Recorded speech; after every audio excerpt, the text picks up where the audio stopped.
পাপাচারের মধ্যে আবার বিশেষ করে মিথ্যা কথা, মিথ্যা কাজ, প্রতারণা, 2 নম্বরই, এগুলো পরিহার করে চলা। এগুলো অন্য সময় তো পরিহার করতেই হবে, রমজানে আরো বিশেষ গুরুত্বের সাথে পরিহার করতে হবে। বুখারীর হাদিসে আসছে, নবী করিম সাল্লাল্লাহু আলাইহি সাল্লাম বলেছেন, মাল্লাম ইয়াদা কাওলাজ জুরি ওয়াল আমাল বিহি ফালাইসা লিল্লাহি হাজা আন ইয়াদা তাআমাহু ওয়া শারাবা।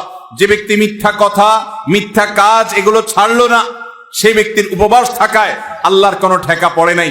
অর্থাৎ তার এই রোজা থাকাটা উপোস থাকা ছাড়া কিছুই নয়, আর তার এই উপোস থাকায় আল্লাহর কোনো প্রয়োজন পড়ে নাই।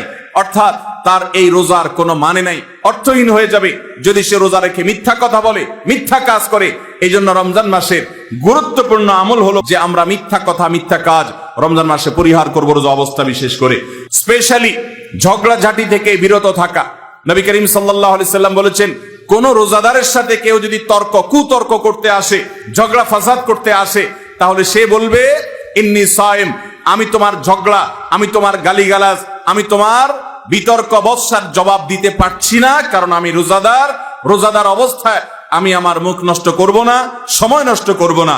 অতএব ফেসবুকের বাইরে, সোশ্যাল মিডিয়াতে অথবা অনলাইনে অফলাইনে যে কোনো জায়গায় আমরা রমজান মাসে বিশেষভাবে ঝগড়া ঝাঁটি, গন্ডগোল, ফাসাদ, তর্ক বিতর্ক, বৎসা এগুলো আমরা বর্জন করে চলবো, কারণ এটা রমজানের বিশেষ গুরুত্বপূর্ণ আমল যে এই মাসে আমি কোনো ঝগড়াঝাটি করব না।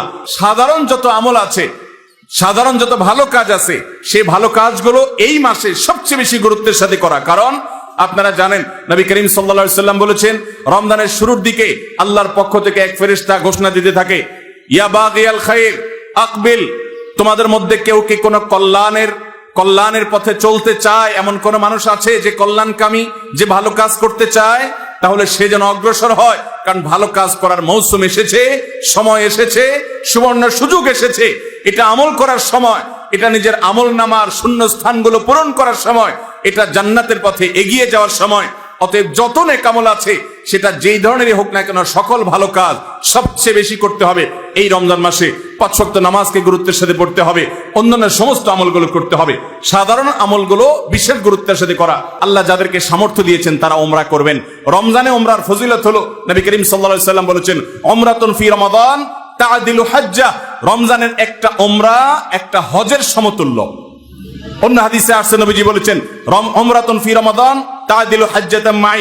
রমজানে একটা ওমরা হলো নবী করিম সাল্লাল্লাহু আলাইহি সাল্লামের সাথে হজ করার সমান সওয়াব। অতএব যাদের তৌফিক আছে তারা ওমরা করবে। রমজানে দিনের বেলা রোজা রেখে বেশি বেশি মেসওয়াক করবেন। আমরা অনেকে এটা জানি না যে রোজা রেখে মেসওয়াক করা যায়, আমরা বরং অনেকে মেসওয়াক করি না যে রোজা দুর্বল হয় কিনা।